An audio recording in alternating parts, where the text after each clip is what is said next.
Hello, welcome to Werebear TV. I'm your host, Jorges Werebear. It's nice to see you again, Magoops. Yeah, it's been a while. I've missed you. It's so great having you here. Thanks for joining us tonight. Oh, you all look so wonderful. I think that. Thank you. Why, yes, I have actually been on a diet for the last 2 weeks now, Bagoops. Yeah. It's called the ice cream diet. You may have heard of it. It's super popular. It's in all the health magazines and fitness magazines right now. Yeah, and it's super easy to get into as well. You don't have to change. You still eat 3 meals a day. Whatever you want to eat during the day. You eat your 3 meals. It's what you do at night before you go to bed. That's what's different. So every night before I go to bed, the last 2 weeks, what I've been doing is I get this big bowl and I fill it with ice cream. It doesn't matter what flavor or what kind, Bagoops, whatever you like. You get this big bowl, you fill it with ice cream. I eat the ice cream, I have sex with myself, and I go right to bed. I tell you, Bagoops, I don't know that I've lost any weight, but I feel wonderful. And isn't that what it's all about? Yeah. So, okay, this episode of Werebear TV is a little bittersweet tonight. Let's just say Hollywood's loss is Werebear TV's gain. Yeah, that's right, Bagoops. But more on that in a moment. How about a word from our sponsor tonight? Okay. Okay. This episode of Werebear TV is brought to you by Danglynn Meats. For generations, the Danglynn family has been providing delicious, high-quality sausages. At your next cookout party, offer your guests a taste of Danglynn Meats and watch them gobble them up. Remember, if it's Danglynn, it won't be for long. Danglynn Meats. You like Danglynn Meats? Of course you do, Bagoops. Okay, so it is with heavy heart and sadness that I announce the shutdown of a side project that was very dear to me, my short independent film detailing the magical relationship of a grandson and his grandfather, entitled Sticky Holes. Yes, it was, my dream is crushed, but as I said earlier, Hollywood's loss is Werebear TV's gain, because I'm not letting Sticky Holes go out like that. No. Just because it's not going to be on the big screen doesn't mean that Sticky Holes is going to die. I want to pass Sticky Holes on to my Bagoops out there, and then you can tell the story to your family and your friends and your grandpas and grandmas and your grandchildren and children, and then the magic of Sticky Holes can last on forever. And that's all I ever wanted, Bagoops. That's all I ever wanted. So, but before I tell you the story about Sticky Holes, let me tell you what happened with the Hollywood thing, because I do have a theory on what happened, why it was shut down. So, we were in the middle of production, Bagoops, of Sticky Holes. I had the cast, I had the crew, the set. We were under budget. Everything was going as it should have been. It was going great. All of a sudden, out of nowhere, the production, the producer and the distributing company, they say, we're out of money. We can't make this movie. No one's gonna want to watch this movie. We can't make this movie. This is not gonna work out. So, here I am thinking, this was never about the money, Bagoops. This is my dream. This is Sticky Holes. So I'm thinking, okay, somebody in Hollywood is going to help me get this movie made. I'm going to shop it around. I'm going to find somebody to help me. So I go to all these companies, trying to sell Sticky Holes, showing Sticky Holes to whoever will see it. No one wants to help me with my dream. No one wants to help me make this movie, Bagoops. Yeah. So several people have told me, you will never be able to make this movie. This movie will not exist. No one wants to see a movie like this. You should just give up. A few of them even went as far as to say, if you pursue making this movie Sticky Holes, something bad is going to happen to you. There's going to be consequences. It was almost like a threat, Bagoops. So.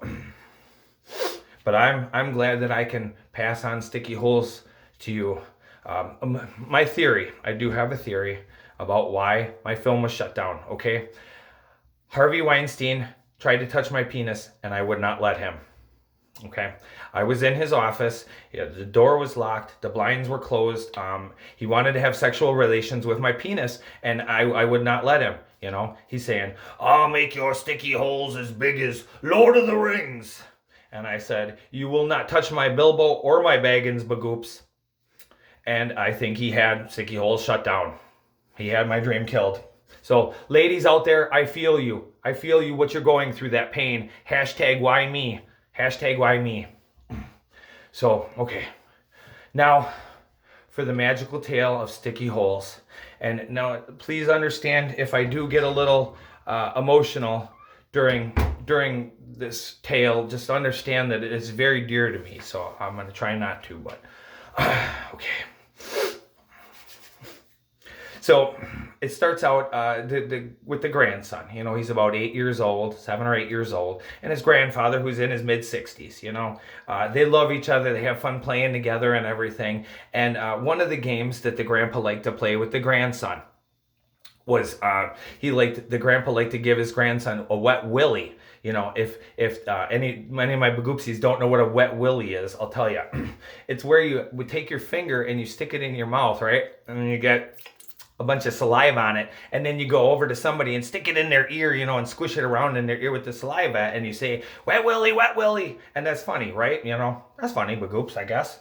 So, and that was what the grandpa did to the grandson, except he didn't say wet willy, he said sticky holes, I guess it was something he got from the military or across overseas or something, and So he would say sticky holes, and the grandson would giggle and the grandfather would laugh, and they loved it, and they loved each other, and that was a very beautiful thing.